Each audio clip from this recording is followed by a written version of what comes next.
praying traditionally. I'm trying to remember this Wanyankore, huh? Okumbia. Is that the word? Okumbia. Oh, okay. Who is that one who has? Oh, Tweheyo. Okumbia. Because the wife is the one who keeps praying. And if you die there, they say she's not a good woman. The Wanyankore were always blaming women for everything. So that's why I must always remember because she's the one who does the kumbia. Now, I must apologize to you people. These tents which you are fond of, they really are hot. I'm not comfortable inside there. These tents, they are hot. If we were under the trees, it would be much cooler. This is not Rwakitola, these are the tents. You blame the tents, they are hot. The trees would be much cooler.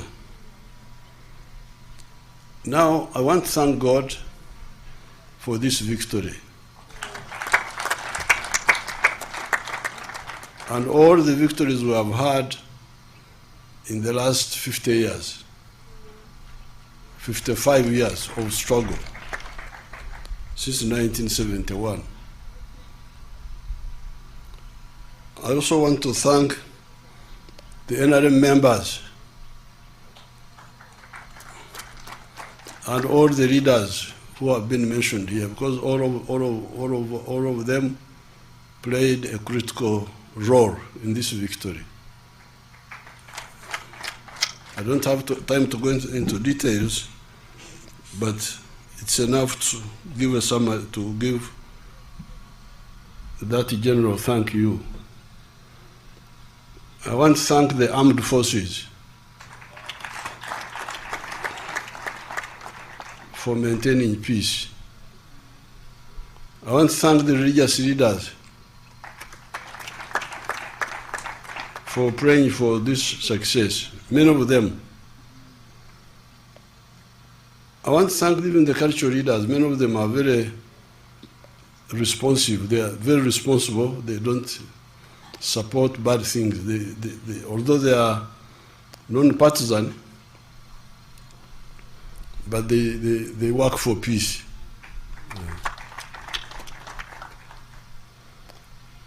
The opposition were lucky because 10 million of my people did not turn up. They would have been embarrassed badly. Because you see, we got 8 million votes about, but remember, we have got, when we reviewed the membership on the 6th of May, you remember we had 21 million members and 18 million of them are voters. But we are now talking of 8 million who turned up. So the opposition, and many of them who did not turn up are our members. 10 million of them did not turn up. So we must find out why. Why the 10 million? Me, I have some reasons which I will discuss with SEC. So the opposition are lucky,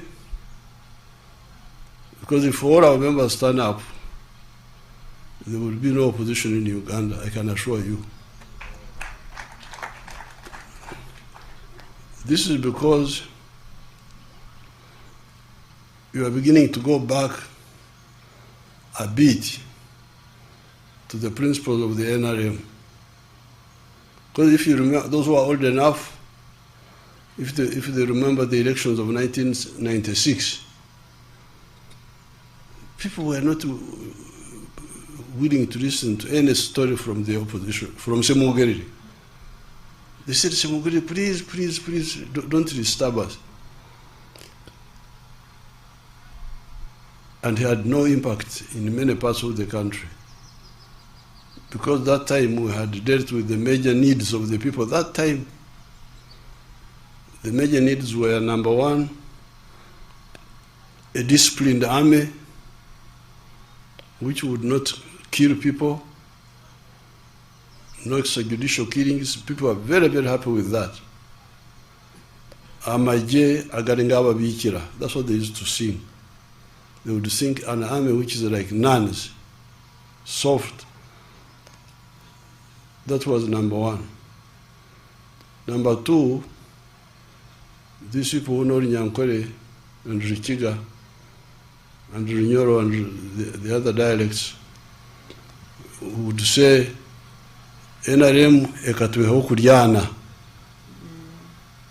NRM yatujangako okulumangana.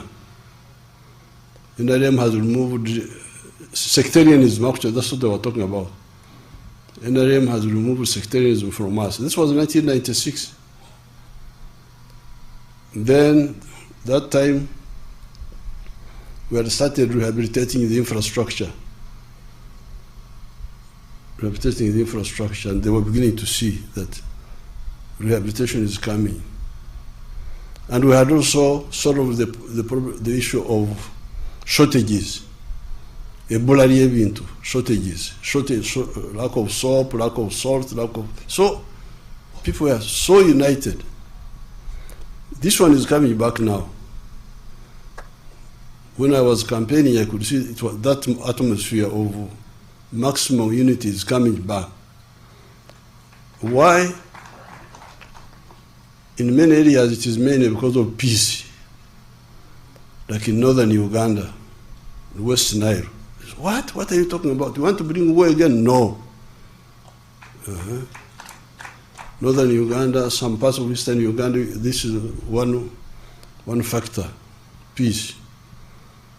But then also especially PDM, has given some, in some of the areas, it has given people hope that we can get rid of poverty. Then the skilling hubs, these few skilling hubs we had scattered, those have given people hope also. So there is a way children who had no hope becoming very useful with just 6 months of training. This one is exciting a lot of people. So therefore, we must analyze, find out. I have some reasons, but I will mention them in a sec. That's why I'm saying the opposition are lucky. They have not seen our full strength. Just 80 million people turned up.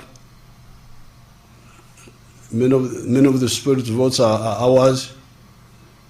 The 200,000, almost 300,000 spirit votes, because these are our people who, the elders and so on.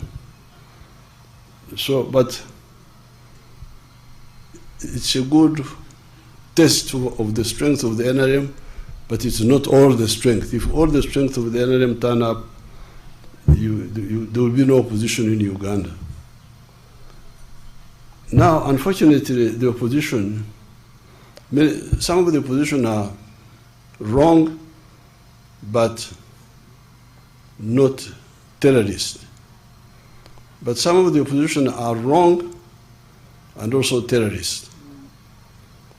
So I will discuss with the interreligious. The other time when we had a meeting with the Interreligious Council, I told them if we can find a way of advising these misled people so that we don't have to use a strong arm on them, it will be better. Of course, we have the capacity to, because they were planning. Something happened in Butambara. Butambara, a character called Chivumbi was defeated.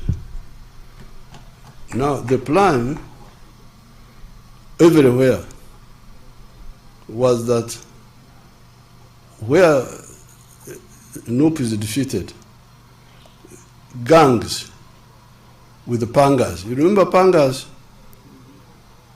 With the pangas, should attack the polling station. And that's what they did. When Chivimba was defeated, they came with the pangas to attack the polling station, and they were shot. 7 of them were shot dead there with the pangas.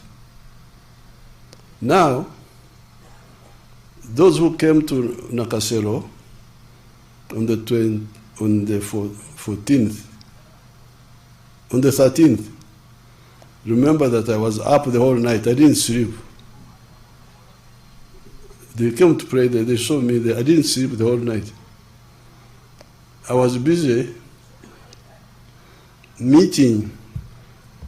The problem, the group of these traitors, like Kyagulanyi and some of the other opposition, not all of them, some of the opposition, especially the ones who used to belong to the Besigye group, Besigye wing, they don't understand that Uganda is a land of martyrs. In my New Year's speech, I made this reference, but people don't listen to my speeches. They think I'm just talking. I never talk anything. Everything I talk is deliberate and decisive. If you read that speech of my New Year, I said, you people, Uganda is the land of martyrs. If you don't know. Martyrs, this is what they call martyrs. We are young boys. Young boys. All of them. I don't think there was any. I hear there was one who was 40 years old, but all the others were young boys. But when Mwanga told them to do bad things, they refused. And Mwanga said, I will kill you. Say, okay, you kill us. That's what happened. And they died, but the one who killed them disappeared also. Then you come to the political matters. Be careful with the Ugandans, you people. Be very careful. You may think you are this, you are that, but be very careful. These Ugandans they are from very strong tribes, strong culture. They have got a very strong sense of fairness. The Banyankore don't believe in Okugurukira. They don't believe in it. Surprise attack. Europeans like surprise attack. They think surprise attack is fighting. That's cowardice. The Banyankore, when he is coming to fight you, and you are looking the other way, he has not seen you. You clear your throat. And then he turns to face you. And you insult him, I have come to cut your mother something. Then you sort it out. This is the culture of this place. If you don't know if you have got foreign cultures, please be careful with Ugandans, the tribes here.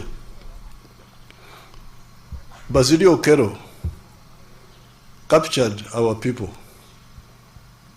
on June 9th, 1981, in Chikandwa village. 9 of them said, our people were nearby there. A boy called Jack Mchunguzi, he had a small detach nearby. For me, I had just left, I had gone to Nairobi to go to see Gaddafi in Libya. Basilio Kero said, you show us where the guerrillas are, or I will kill you. Rutamaguzi told the other 8, Nkanjirwa, Sentongo, there were 9 of them. Rutamaguzi told them, Temulajana. What is Okulajana in Uganda? Huh? Don't ask for mercy. Temulajana, don't ask for mercy. And Basilio cut them with pangas. And Basilio thought he was victorious. But what happened to Basilio is another story. So, this is the Uganda. Now, what these people were planning is what Kivumbi did in Butambala. They were trying to do it in all areas. That's what they planned. Of course, I knew they planned. But more importantly, that where they don't win, they should cut people. Of course, we were ready to deal with them decisively. But even better, most of the NUP people who were supposed to do that refused and came and met me. This is not the first time they met me, told me the whole story. Oh, okay, you go. And this is not the first time. The other year, when there were riots in Kenya, the same riots were supposed to happen here. But the people they wanted to use came and told me. And we diffused the. So therefore, I am advising this small group of traitors. But they are working with foreigners, some homosexual groups, some this and that. So when I met Bishop Jumba here, some days ago, we had arrested a priest in Masaka because he was involved with Kyagulanyi. They wanted me to release him. I said, no, can't release him. You can release him if they tell the truth and they stop. Because that our interest is not to punish. Our interest is that they must stop doing this and never do it again. So therefore, I'm really I want to salute the people of Uganda. It's not just the security forces who are maintaining peace, it is also the people, including the NUP members. Very many of them.